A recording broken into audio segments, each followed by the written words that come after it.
Muito bom dia, muito boa tarde, muito boa noite, senhores telespectadores. Sejam muito bem-vindos ao Pistola United. Seu canal favorito de coisas do mundo da bola. No Mesa Quadrada de hoje, vamos falar da nossa queridíssima seleção brasileira, que tem 2 amistosos se aproximando contra as poderosas Guiné e Senegal. O primeiro deles... Mas eu rio porque, né? Melhor rio do que... Enfim. Ó, a gente perdeu pro Marrocos, bom lembrar, hein? Pois é. O Senegal primeiro tem deles, uma ideia, pô.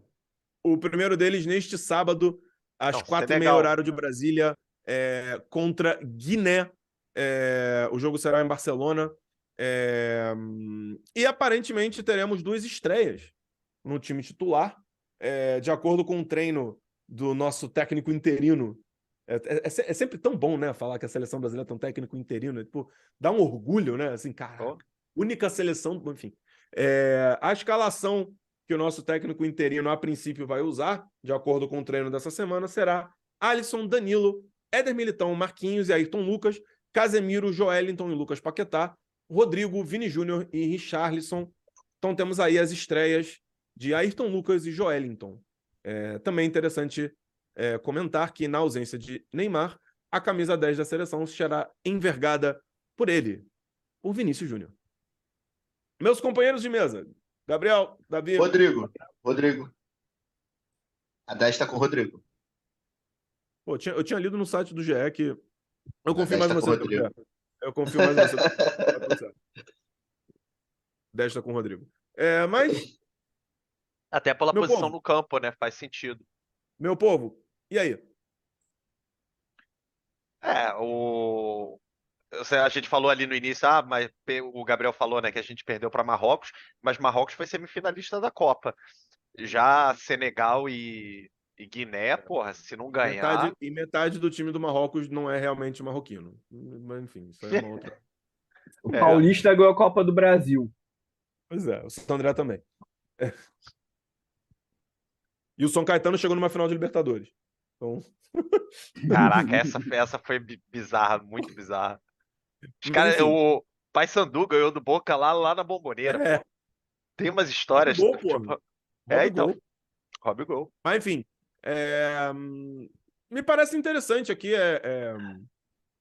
as estreias do Ayrton Lucas e do Joelinton. Joelinton. Porque, assim, o Joelinton tá jogando no Newcastle. Joelinton Nunca ouvi falar. é o nome da fera. Eu, sinceramente, não acompanho ao vivo, no sentido assim, não vejo os jogos, mas pelo que eu leio da imprensa, e até da imprensa europeia, vem se destacando pelo Newcastle, vem sendo um jogador de destaque da equipe, inclusive sendo pedido na seleção brasileira. De novo, não acompanho, não sei, vai ser a primeira vez que eu vou ver o cara jogar quando eu for ver o jogo da seleção, mas acho interessante a ideia de promover estreias, trazer gente nova, e o mesmo vale para o Ayrton Lucas, né? Ele que vem fazendo uma grande temporada pelo Flamengo, acho que é inegável, acho que ninguém vai aqui discutir a convocação dele, mais do que merecida, e parece que ele ganhou a posição no treino, que no primeiro treino que o Ramon deu, o titular teria sido o Alex Telles, e que o Ramon, testando o Ayrton Lucas, decidiu por o Ayrton Lucas de titular. Mas eu vou passar a palavra pro Davi, que fez cara feia quando eu falei aqui que a convocação do Ayrton Lucas não é discutível. Não, eu peço desculpa. A minha expressão facial teve muito pouco a ver com o Ayrton Lucas, que eu acho que merece sim, tá jogando muita bola.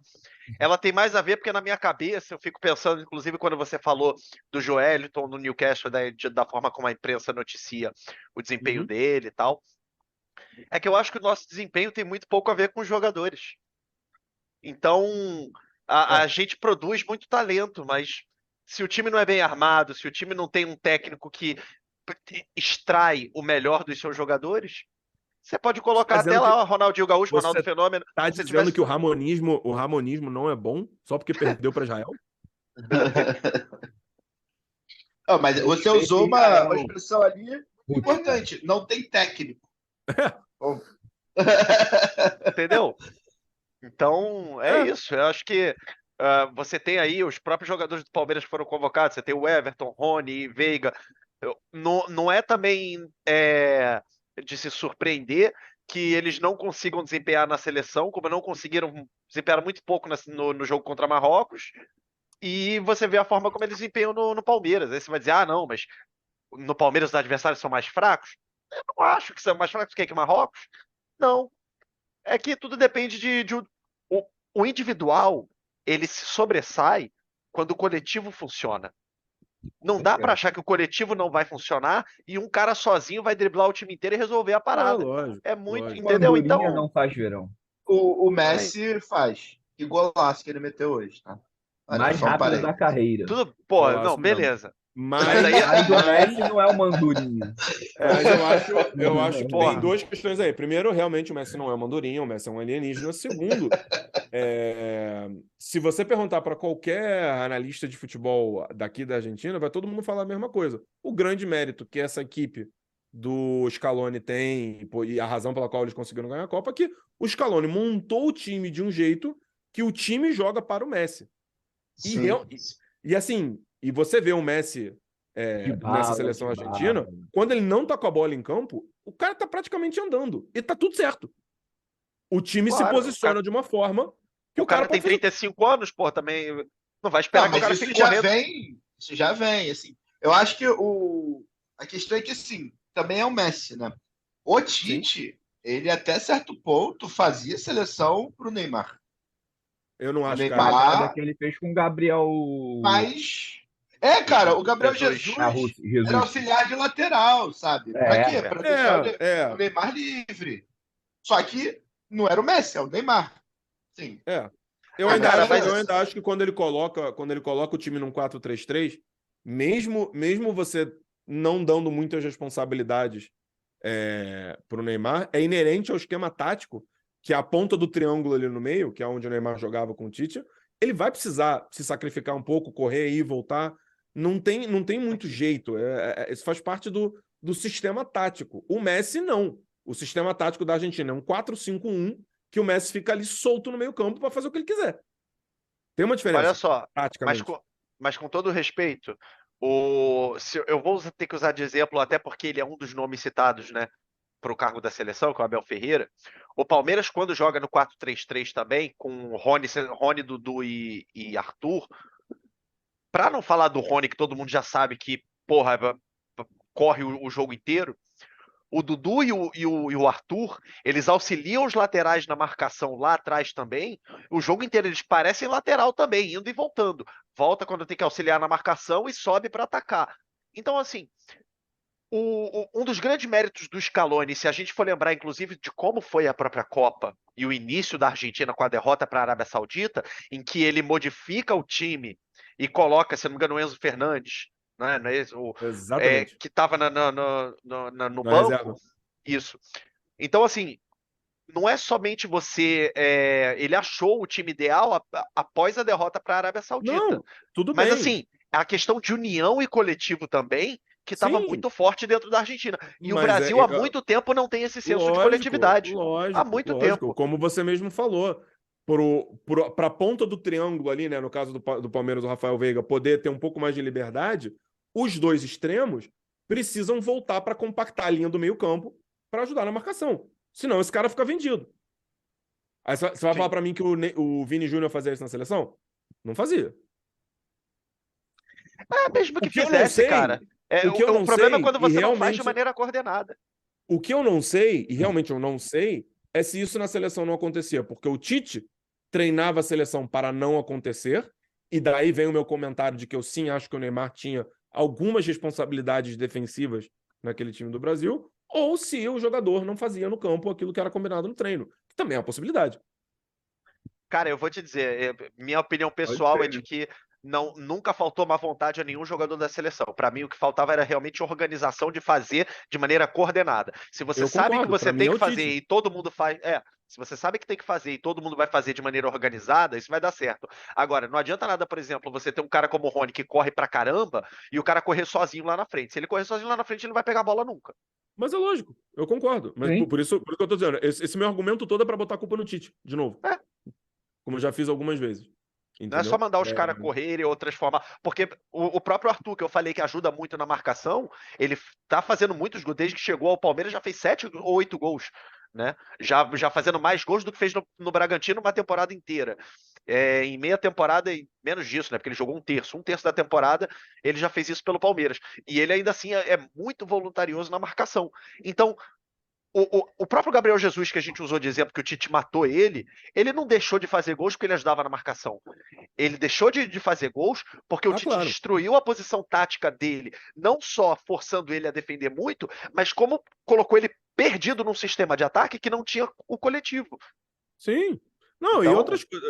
Teve outros jogadores que foram sacrificados pelo esquema tático do Tite. Eu acho, por exemplo, que o Neymar foi um pouco sacrificado pelo esquema tático do Tite, porque eu sim acho que, apesar das liberdades que o Neymar tinha, ele também tinha algumas responsabilidades de marcação, o que deixava ele um pouco preso à faixa central ali do campo. Pelo menos assim eu via os jogos.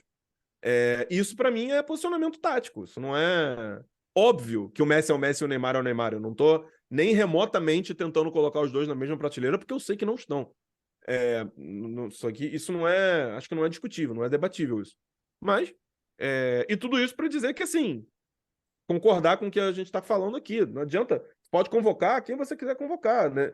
No meio dessa bagunça de quem vai ser o técnico, aí vai esperar. Cara, a matéria aqui tem uma matéria no GE que fala que a cúpula da CBF já está fazendo conta de quantos jogos seriam caso fosse esperar até o Ancelotti em julho do ano que vem, que seriam 9 jogos e não sei o que não é tanto.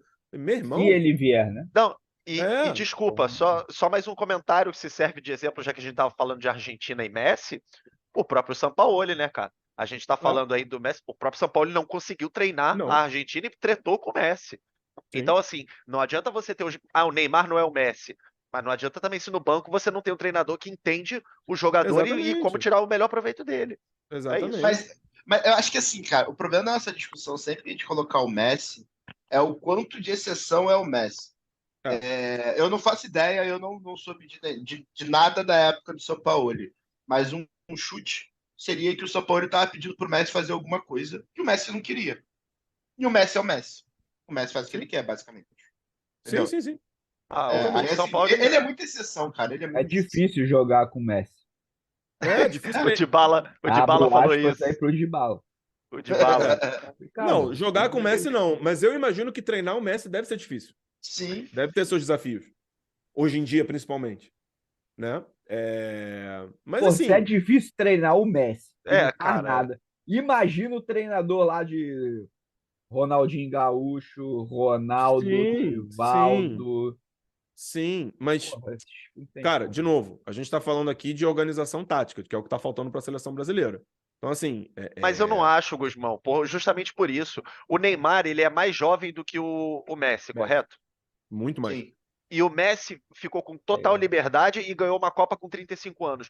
A gente tem totais condições, ainda mais se a gente for considerar que a gente tem muito mais talento do que a Argentina, né? Material humano. De fazer um esquema tático em que a gente podia tranquilamente dar liberdade para o Neymar em termos de não precisar marcar tanto para ele render mais no ataque e ainda assim ter um esquema sólido. Vale lembrar que a nossa eliminação, o jogo estava truncado e o Neymar resolveu sozinho. E aí o Fred, doente, vai lá pra puta que o pariu e deixa um buraco no meio campo. Entendeu? Então não tem a ver muito com o Neymar e a liberdade dele. Dá pra você fazer um esquema sólido. Eu não tô dizendo que essa é a culpa.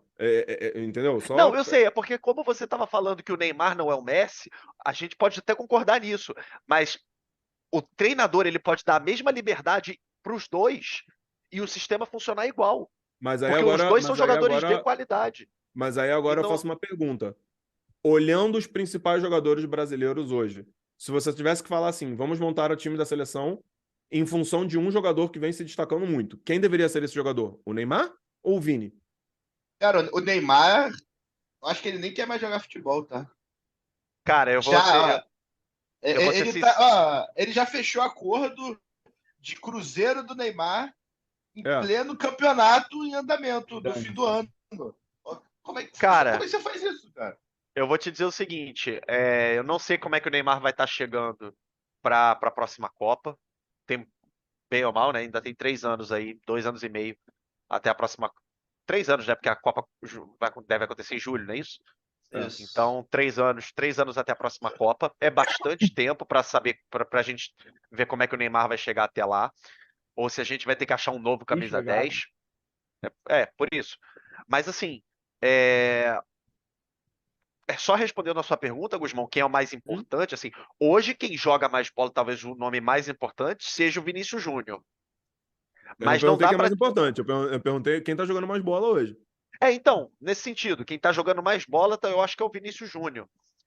Só que, como são posições muito diferentes e idades muito diferentes, eu acho que uma coisa não exclui a outra. O Vinícius Júnior pode continuar sendo o jogador com melhor desempenho e ainda assim ter uma obrigação maior em ajudar na marcação do que o Neymar, que tem mais idade e é um jogador de criação, e não um jogador propriamente da infiltração e da velocidade. Eu gostaria muito de ver o Brasil desmontar esse 4-3-3, que tá. Não sei por que ficou enraizado, parece que no DNA do Brasil desde o Tite. O Brasil só joga no 4-3-3. Eu gostaria de ver um time com um meio-campo um pouco mais encorpado, justamente para poder dar um pouco mais de espaço para o Vini e até para o Neymar ou para o Rodrigo, quem quer que seja que esteja jogando ali como o principal armador da equipe. É que Mas eu não não. tem como a gente saber, porque a gente não sabe quem é o técnico da seleção. Então, assim, como é Eu que você vai falo, falar de eu sistema realmente não tático, acho, né? eu realmente não acho que o problema está no 4-3-3. Eu acho um baita esquema tático, ainda mais com os pontas que a gente tem no futebol brasileiro. O problema de longe não tá no 4-3-3. Não, pode não estar no 4-3-3, mas o meu comentário foi: eu gostaria de Não, ver, eu além entendi, do eu que, entendi. Você vê o Vinícius Júnior jogar com muito mais campo para correr, né? exatamente, Sim, além sim, do sim. que, você pega essa escalação que eu li aqui no começo do vídeo, Richarlison vai jogar de titular.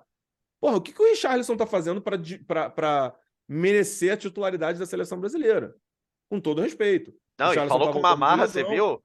A camisa Cara, 9 a é minha, entrevista pô. dele foi. Tá? Porra. O cara tá achando que é o Falou. fenômeno, né? O cara tá achando que é o fenômeno. Ele realmente, Pelo amor de ele Deus. realmente, nesse ciclo do Tite, ele se destacou um pouco. Apesar da Copa em si não ter sido nada demais dele, durante o ciclo do Tite ele se destacou, mas assim, esse ano o cara não tá jogando nada.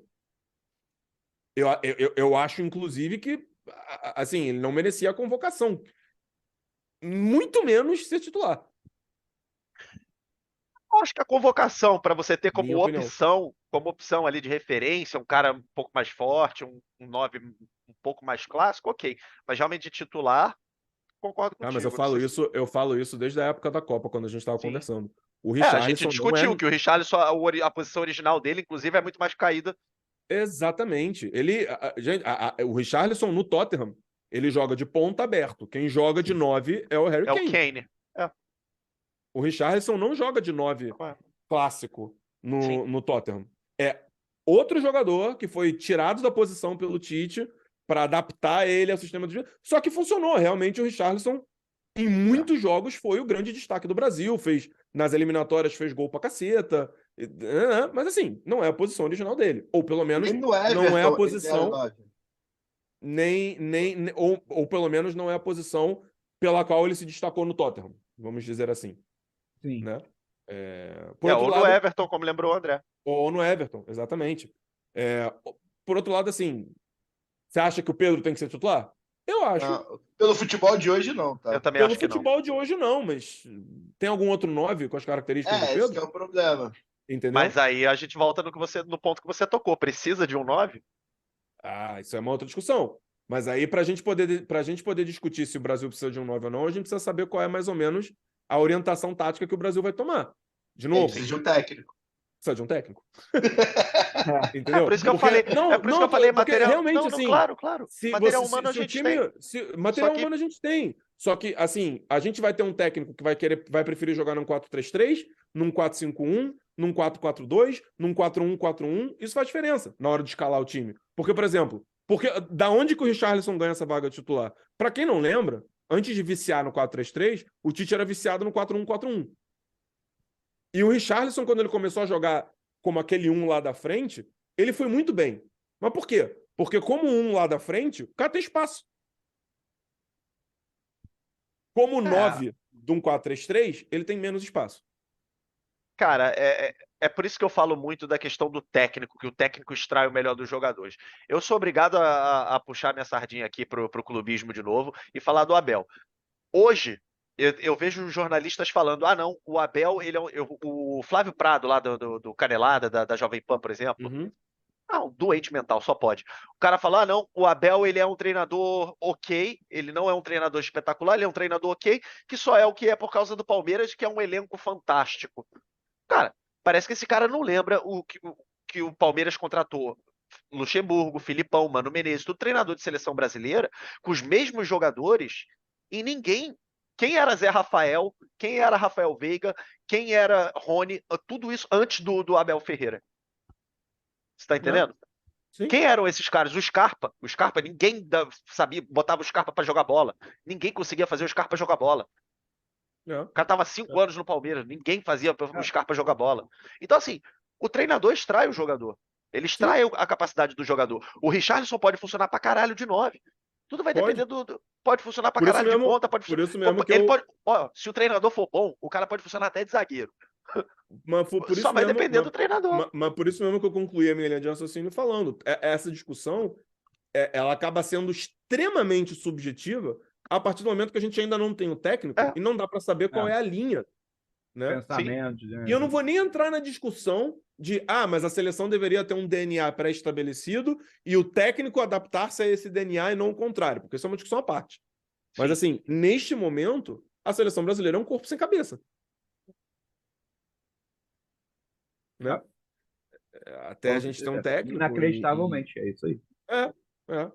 E aí a gente volta ao que a gente vem falando em alguns vídeos. Olha o quanto a seleção brasileira, única pentacampeã do mundo, com toda a história que tem, tá sucateada. Mas aí é reflexo da CBF também, né? Com certeza. Com certeza. E Total. assim, eu nem trouxe para cá pro vídeo pra gente debater, eu já vou começar a terminar o vídeo, mas assim, tem também o fato do Edinaldo Rodrigues estar aproveitando que ele tá lá com a seleção e ele está conversando com os jogadores para saber a preferência deles em relação ao técnico. Vai escolher o Diniz, então. Aí eu fico pensando o seguinte, amigão, tu não falou que tu ia bater no peito e Tá me resolver parecendo algum clube aí, hein? Pois é. Não sei. Pois é. Não sei. Tu não falou que tu ia bater no peito e resolver isso sozinho? Agora que tu tá percebendo que tu tá fazendo merda, tu tá querendo pedir ajuda, tu vai falar com os jogadores? Beleza. Mas tá meio invertido isso aí, né? Ele tá tentando jogar, ao invés de jogar pra torcida, jogar pros jogadores. Porque teve entrevista de 2 jogadores falando que eles achavam que eles deveriam ser Eu ia falar isso. Acho que foi o próprio Danilo. Foi o Danilo? Eu não me lembro. Eu acho que foi o Danilo. Alguns desses que já tá há mais tempo, né? O Danilo falou, ele foi no podcast lá do... Acho que foi no Podpah. Ele foi em algum podcast, não vou falar qual é porque não vou lembrar. E aí, durante a entrevista do podcast, ele deu um pitaco lá de quem ele acha que tinha que ser o treinador. Eu nem sei quem ele falou. Nem sei quem foi o treinador que ele falou que ele achava que tinha que ser. Não, eu só vi também que ele mencionou que os jogadores deveriam ser consultados sobre a escolha. Cara, eu acho assim, é importante, só que, por um lado, você tem que pensar assim, como assim falar com os jogadores se você não sabe nem se você vai ser jogador dependendo de quem é o técnico? Ou seja, você quer... clube, porra. Então, é isso que eu tô falando. Você diz que o jogador tem que ser consultado, já garantindo uma cadeira cativa. Não, eu já sou jogador da seleção, você me consulta e eu escolho o técnico. Já começa Então o treinador... depois vai olhar pra cara do treinador e falar, porra, mano, tu tá aqui porque eu falei pro Edinaldo... Entendeu? Não é assim, né? Não é assim. É o treinador que escolhe quem ele vai chamar. Então é muito fácil jogar... Por isso que eu acho bizarro. Isso não existe. É muita várzea. É várzea. No clube eu já acharia meio estranho a diretoria consultar os jogadores. Mas no clube ainda é mais compreensível, porque bem ou mal você precisa da união. Você precisa da união dos jogadores com o treinador, né? Você precisa do tal do pacto.